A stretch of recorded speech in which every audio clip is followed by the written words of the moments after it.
Before we begin, I want to share a gentle note. In today's episode, I reference grief, loss, and a season where life felt incredibly heavy. I won't go into graphic detail, but if you're in a tender place, please take care of yourself and pause if needed.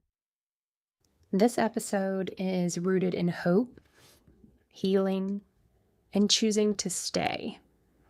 And you are not alone. Hey friend, and welcome to Aligned-ishhh, with an extra ish because real life rarely fits into perfect boxes. I'm Amber, and this podcast has been living in my heart for a long time. This space exists for women who are capable, loving, strong, and quietly exhausted. Women who are doing all the things and wondering if there is a better way to feel while doing them. Today's episode is about beginnings. It's about why this podcast exists and about the path that led me here. And not in a polished, highlight reel way, but in a real human way. Now, I hope I have your permission. If you're here, I would assume I do, but to be a little bit vulnerable. I have been putting this off for so long because I was afraid and ungodly nervous to share this with people outside of my close circle. For most of my life, I was the one that held it together, just held things together. I show up, I perform, I handled responsibility, I was dependable, productive, and from the outside, I was fine. But from the inside, my body was struggling. I was in survival mode. From the outside, my life looked full, busy, successful, and it is. But my nervous system was constantly on high alert. Rest felt unsafe. It felt unnatural. Slowing down, it felt irresponsible. And asking for help, well, that felt like failure.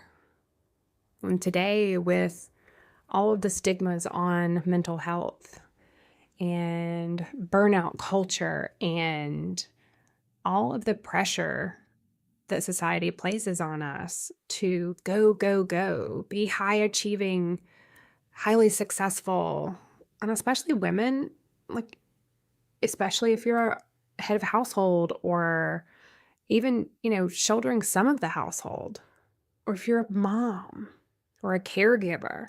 In today's culture, in burnout culture, where you are praised for shouldering it all, you are praised for how hard you can work, how successful you can be, how much you can bear.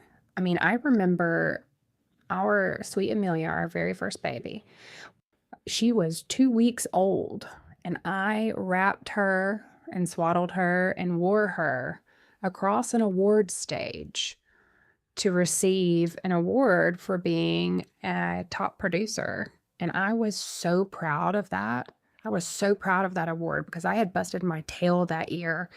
And I wanted her to be with me when I got that award. I was so proud. I thought that it was just the best thing in the world that I was out there showing, 10 houses a day, 9 months pregnant. I was cheering myself on. I was living this burnout culture. And to stop or to pause or to complain, I mean, I was worried when I found out I was pregnant that my clients wouldn't want to use me, that they would think that I was weak or I wasn't going to be focused. And so I felt like I had to try even harder. And if that meant, showing 10, 15 houses in the pouring rain with a big old baby bump belly, that's what I was going to do. And I would just collapse from exhaustion when I went home. But by God, I got that award. I closed those deals. I was there. I showed up. But what I didn't realize at the time is that you can look functional and still be deeply misaligned. Deeply misaligned. Fast forward another baby and another couple businesses in the future. Life began stacking grief and stress. And by then I had lost both my parents to cancer. And with them, despite having my family, my husband, my amazing stepmom, my brother, my stepsisters, everybody, I have a great village. But in spite of all that, feeling that you've lost being held by the people who first held me, I lost them. And with that, you lose like a sense of security, a sense of home base. Like there's no more picking up the phone and crying and talking to your mom or your dad, let alone driving over there to get a hug or, ask for help or any of that. It's all gone. And unless you've lived through that loss, it's just, I don't know. I don't even know how to describe it, but it leaves a void that I just didn't even I didn't know it was possible. And I mean, in theory, yes, you are going to lose your parents at some point in your life. If you are blessed enough to have parents, you're going to lose them if life happens in the order that it's meant to happen, right? But that doesn't mean that you don't feel it. And grief doesn't just live in your thoughts. It lives in your body. And it changes how safe the world feels. And while I kept showing up, and I'd stack on more and more responsibilities, volunteer for another fundraiser, agree to be on another board, whatever I could do to just not process, not truly feel that sadness, I was doing it. While I kept showing up, something inside me, it just broke. There were moments where the weight felt absolutely unbearable. Not the dramatic moments, but it was the quiet ones.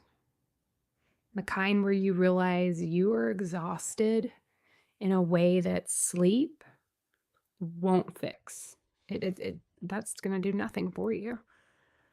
Your whole soul is just done. And when you have a little girl that looks up to you and calls you mama and comes up to you and asks you if those are sad tears or happy tears, well, that does something to your heart.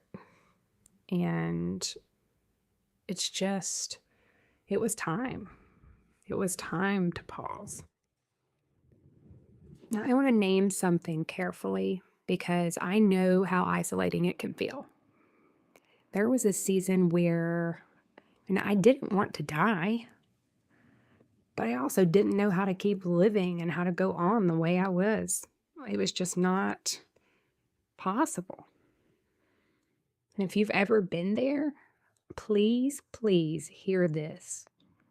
You are not broken and you are not weak. That feeling isn't a desire to disappear. It is a signal that something needs care. And I share this not for shock, but for connection. Because shame thrives in silence. And healing begins when we are able to name the truth gently. And without going into detail, because I know that there are things that are triggering for some people and will be for some listeners. But the only way I knew to describe it to my husband was I felt like somebody had turned on 20 different radios on 20 different stations, add in some static, add in some car horns, add in a little one saying, "Mommy, mommy, mommy, mommy," add in your phone ringing nonstop, add in everything to where your brain just can't process, it can't keep going, and you just need it to be quiet on all levels. You just want it to stop. And do you know how many people don't ask for help because they are embarrassed? I mean, even myself, being in the business that I'm in a small town, I I was afraid. I knew everybody that worked at the hospital. I knew everybody that worked at the ER. And I also know that nobody in a small town cares about HIPAA. So I knew it was going to affect how everyone looked at me. And I was scared to death. And that's when it happened. That's when my body and my soul, it asked for something that I just couldn't ignore anymore. It asked for a pause, for a still point. Now, taking time away at Willowbrook, it was not a breakdown. I know that now. But it was a boundary. And it was me choosing to listen before I did break. Before there was no going back. And it was the first time that I truly allowed myself to receive support instead of muscling through it, instead of putting on that mask, putting on that smile, being who I thought people needed at that moment, showing up in life, showing up in town, always overthinking what people would think about even my facial expressions. But in that moment and in that space, I learned something life-changing. You cannot think your way out of survival mode. You have to feel your way back to safety. There are no amount of positive thinking, affirmation posters, or vision boards that are going to make you feel truly safe again until you do the work. That season opened the door to some deep emotional work. I'm talking nervous system regulation, mindset healing, and it went far beyond positive thinking. I was very, very blessed in the fact that I already had an incredible business coach who had turned into a friend and a life coach. And I will forever be grateful for her being by my side during this. And I honestly don't know that I would have truly found alignment without her. And God places people in our lives for a reason. Everything is there for a reason. And through all of that, I learned that alignment, it is not about fixing yourself. I know I've referred to feeling broken, but it's not about fixing yourself. It's about remembering who you are underneath that survival. Now, alignment, it feels like an exhale. Like coming home to your body and like choosing yourself without guilt. It's a certain amount of just stillness in your core. And I had never felt it before. And it is unbelievable. But that is why this podcast is called Aligned-ishhh. Because real alignment is imperfect. It is messy. It is human. Most importantly, it is practiced. It is never achieved. It is not a destination. This is something that you are going to do. You are going to live day in and day out the rest of your life. Now, this podcast exists because I know there are women listening who are holding everything together quietly. Women who have survived things in their life that they never, ever expected. Women who love so deeply and give generously to their family, friends, their community, their clients, their patients, their job. and they are tired in ways that they don't even know how to explain, how to even put it into words.